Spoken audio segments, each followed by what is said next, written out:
Sir, आज के video में हम लोग व्यष्टि अर्थशास्त्र के अंतर्गत उपभोक्ता के व्यवहार सिद्धांत से संबंधित एक महत्वपूर्ण टॉपिक समसीमांत उपयोगिता नियम या गॉसियन का द्वितीय नियम के बारे में अध्ययन करेंगे। इसके पहले हम लोग उपयोगिता ह्रास नियम या गॉसियन के प्रथम नियम के बारे में अध्ययन कर चुके हैं। यह वीडियो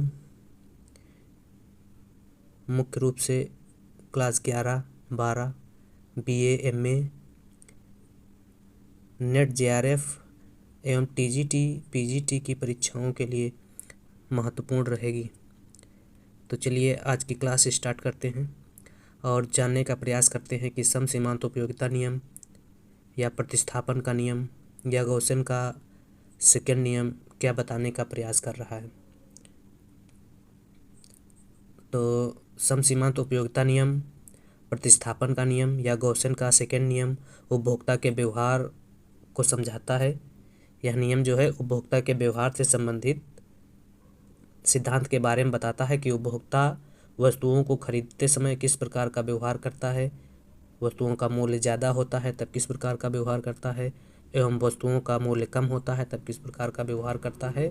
यह नियम ऐसी ही कुछ अवधारणात्मक समझ को विकसित करता है। यह नियम बताता है कि एक व्यक्तिगत उपभोक्ता अपनी सीमित आय को विभिन्न वस्तुओं एवं सेवाओं पर किस प्रकार व्यय करे कि उसे अधिकतम संतुष्टि प्राप्त हो, अर्थात यह नियम उपभोक्ता के संतुलन की व्याख्या करता है। इसके अलावा क्या है, उपभोक्ता के संतुलन की भी व्याख्या इस नियम द्वारा की जाती है कि उपभोक्ता किस प्रकार से अपने आय को खर्चा करे कि जिससे उसको अधिकतम संतुष्टि की प्राप्त हो। अब समसीमांत उपयोगिता नियम के अन्य नाम कौन कौन से हैं? पहला नाम तो बहुत इम्पॉर्टेंट है, गॉसियन का दूसरा नियम। क्यों कहा जाता है गॉसियन का दूसरा नियम? उपभोग के इस आधारभूत नियम का प्रतिपादन गॉसियन ने किया था, इसलिए इसे गॉसियन का दूसरा नियम कहा जाता है। गॉसियन द्वारा प्रतिपादित किया था, इसलिए इस नियम को गॉसियन का दूसरा नियम कहा जाता है। और गॉसियन का प्रथम नियम क्या था? उपयोगिता ह्रासमान नियम गॉसियन का प्रथम नियम था। दूसरा नाम इसका क्या है? प्रतिस्थापन का नियम। इस नियम में कम उपयोगी वस्तु के स्थान पर अपेक्षाकृत अधिक उपयोगी वस्तु या उत्पत्ति के महंगे साधनों के स्थान पर अपेक्षाकृत सस्ते साधनों का प्रतिस्थापन किया जाता है। मतलब एक वस्तु के स्थान पर दूसरी वस्तु का प्रतिस्थापन किया जाता है, इसलिए इस नियम को प्रतिस्थापन का नियम भी कहा जाता है। अगला क्या नाम है इस सिद्धांत का? अधिकतम संतुष्टि का नियम। क्यों कहा जाता है? क्योंकि इस नियम में उपभोक्ता उत्पादक तथा व्यक्ति प्रतिस्थापन की सहायता से अपनी संतुष्टि को अधिकतम करने का प्रयास करता है, इसलिए इस सिद्धांत को अधिकतम संतुष्टि का नियम कहा जाता है। अगला तटस्थता का नियम। तटस्थता का नियम विभिन्न प्रयोगों से समान उपयोगिता मिलने के कारण उपभोक्ता उनके प्रति तटस्थ रहता है, इसलिए इसे तटस्थता का नियम कहा जाता है। अगला उपभोग का नियम। इस सिद्धांत को उपभोग का नियम भी कहा जाता है।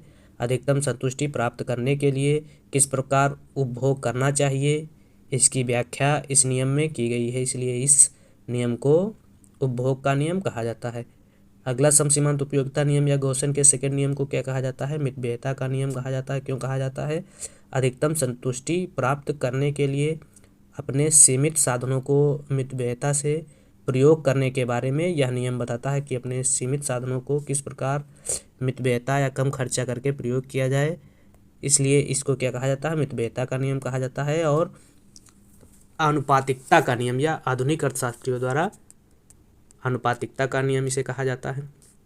क्या है आनुपातिकता का नियम, क्यों कहा जाता है?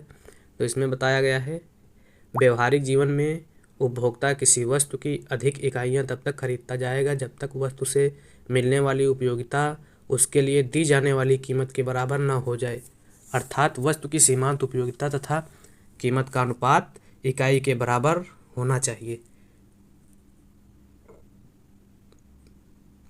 इसलिए इसको क्या कहा जाता है? आनुपातिकता का नियम क्यों अनुपातिकता का नियम कहा जाता है? क्योंकि सीमांत उपयोगिता और कीमत का अनुपात इकाई के बराबर होना चाहिए। जितनी वस्तु से मिलने वाली सीमांत उपयोगिता है और जितनी वस्तु को कीमत दी जा रही है, दोनों समान मात्रा में होना चाहिए। अब परिभाषा जान लेते हैं। समसीमांत उपयोगिता नियम मार्शल ने क्या परिभाषा दी थी? तो मार्शल ने बताया,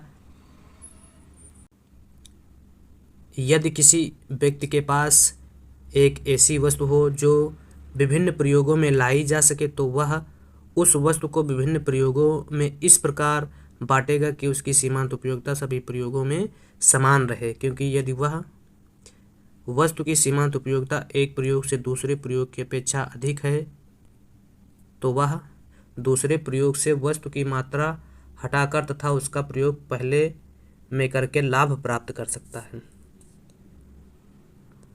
मतलब विभिन्न प्रयोगों में लाई जा सकने वाली वह वस्तु के विभिन्न प्रयोगों में इस प्रकार बांटेगा कि उसकी सीमांत उपयोगिता सभी प्रयोगों में समान रहे।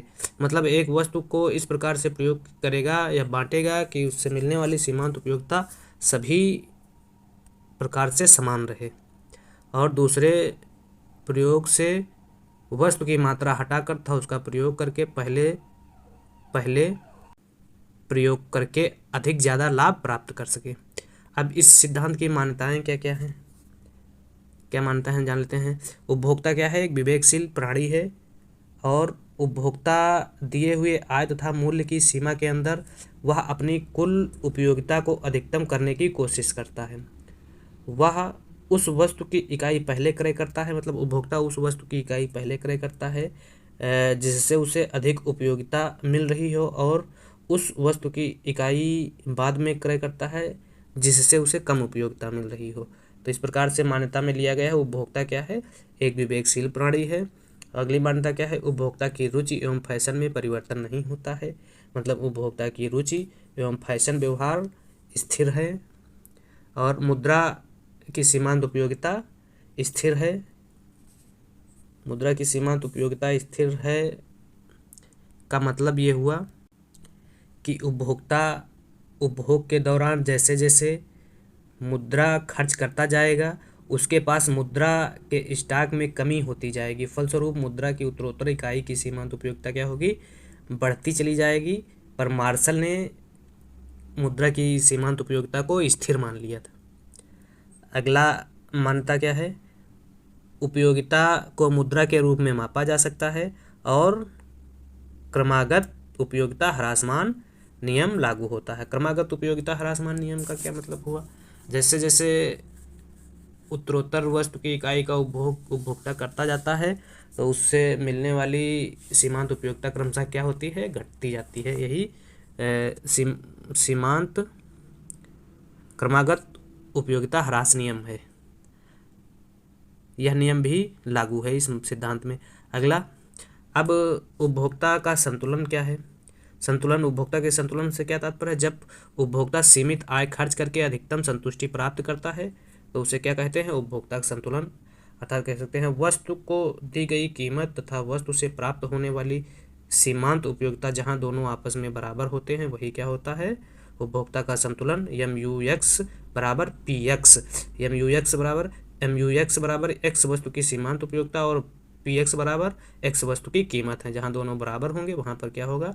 उपभोक्ता संतुलन में होगा। अब एक वस्तु के लिए उपभोक्ता संतुलन क्या होगा? MUX सीमांत उपयोगिता X वस्तु की, MUX अपान PX, जहाँ दोनों बराबर होंगे वहाँ एक वस्तु उपभोक्ता संतुलन में होगा। बहुवस्तु के संदर्भ में उपभोक्ता संतुलन MUX अपान PX बराबर MUY अपान PY, MUM कांस्टेंट। तो ये बहुवस्तु के संदर्भ में उपभोक्ता संतुलन, ये वाला सूत्र पूछा जाता है।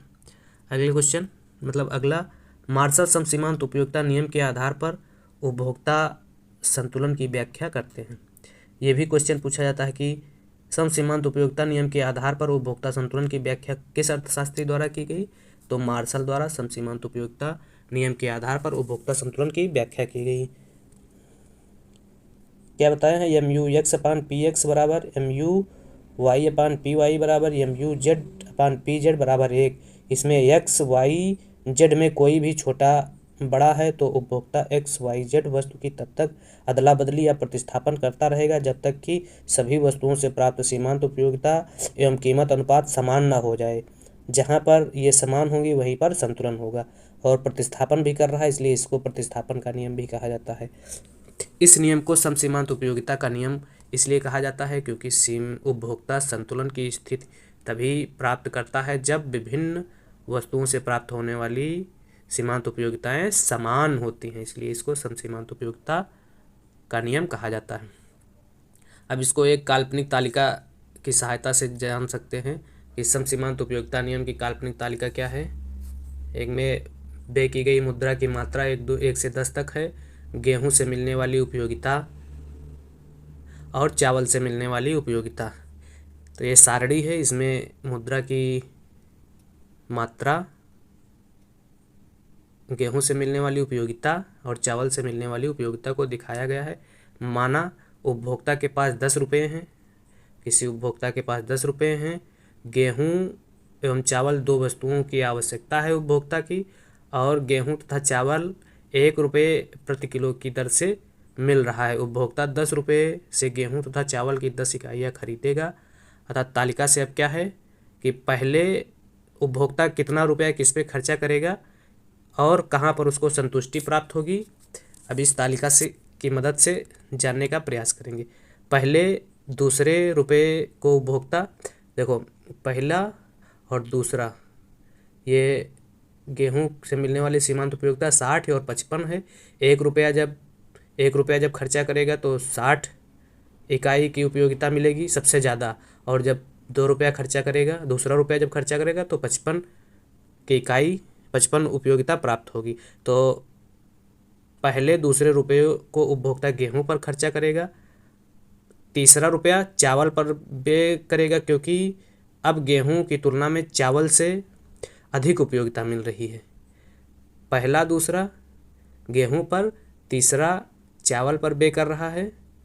चौथा रुपया फिर गेहूं से सीमांत उपयोगिता अधिक मिल रही है तो चौथा रुपया गेहूं पर खर्चा करेगा, और 5वां रुपया 40 चावल से सीमांत उपयोगिता मिल रही है तो 5वां रुपया चावल पर खर्चा करेगा।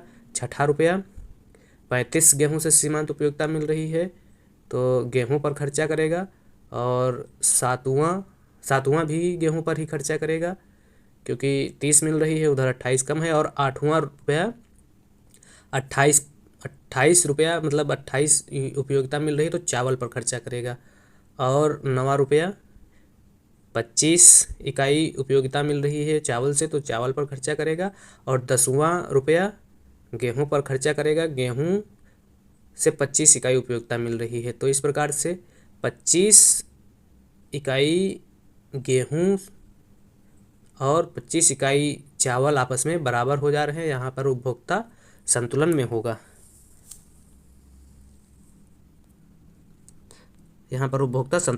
अब इसको एक आरेख की सहायता से देख सकते हैं। एक बार फिर से जान लेते हैं। गेहूं से मिलने वाली उपयोगिता जैसे जैसे घटती जाती है तो खर्चा क्या होता है, बढ़ता जाता है। जैसे मान लेते हैं पहला रुपया और दूसरा रुपया गेहूं पर खर्चा कर रहा है उपभोक्ता, क्यों? क्योंकि यहाँ गेहूं से मिलने वाली सीमांत उपयोगिता सर्वाधिक है। तीसरा रुपया चावल पर खर्चा कर रहा है, चावल से मिलने वाली सीमांत उपयोगिता अब गेहूं की अपेक्षा क्या हो जा रही है, अधिक हो जा रही है। चौथा रुपया गेहूं पर, 5वां चावल पर, छठा और 7वां गेहूं पर खर्चा कर रहा है क्योंकि गेहूं से मिलने वाली सीमांत उपयोगिता चावल की अपेक्षा अधिक है, और 8वां रुपया चावल पर खर्चा कर रहा है। 9वां और 10वां, 9वां रुपया चावल पर खर्चा कर रहा है और 10वां रुपया चावल पर खर्चा कर रहा है। 9वें रुपये से और 10वें रुपये से मिलने वाली सीमांत उपयोगिता आपस में बराबर है गेहूं और चावल की।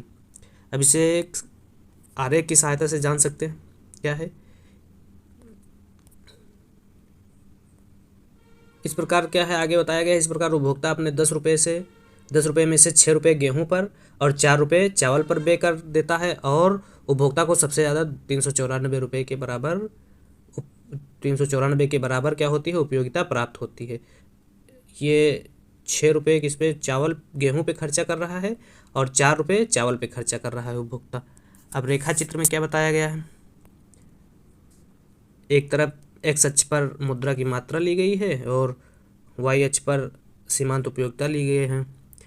ओ एक्स अक्ष पर मुद्रा तथा ओ वाई अक्ष पर सीमांत उपयोगिता। डब्ल्यू आर रेखा गेहूं, चावल तथा सीमांत उपयोगिता को व्यक्त कर रहे हैं। डब्ल्यू गेहूं की और आर रेखा चावल की सीमांत उपयोगिता को व्यक्त कर रहा है। क्यू क्यू रेखा गेहूं तथा चावल दोनों के उपभोग से प्राप्त होने वाली सीमांत तुष्टिगुण को प्रदर्शित करती है। ये वाली रेखा गेहूं से प्राप्त होने वाली सीमांत उपयोगिता HE है। ये गेहूं से प्राप्त होने वाली सीमांत उपयोगिता HE, चावल से प्राप्त होने वाली सीमांत उपयोगिता CB के बराबर है। नियमानुसार जब सीमांत उपयोगिता बराबर हो जाती है तो TU अधिकतम होती है। चूंकि गेहूं की सीमांत उपयोगिता HE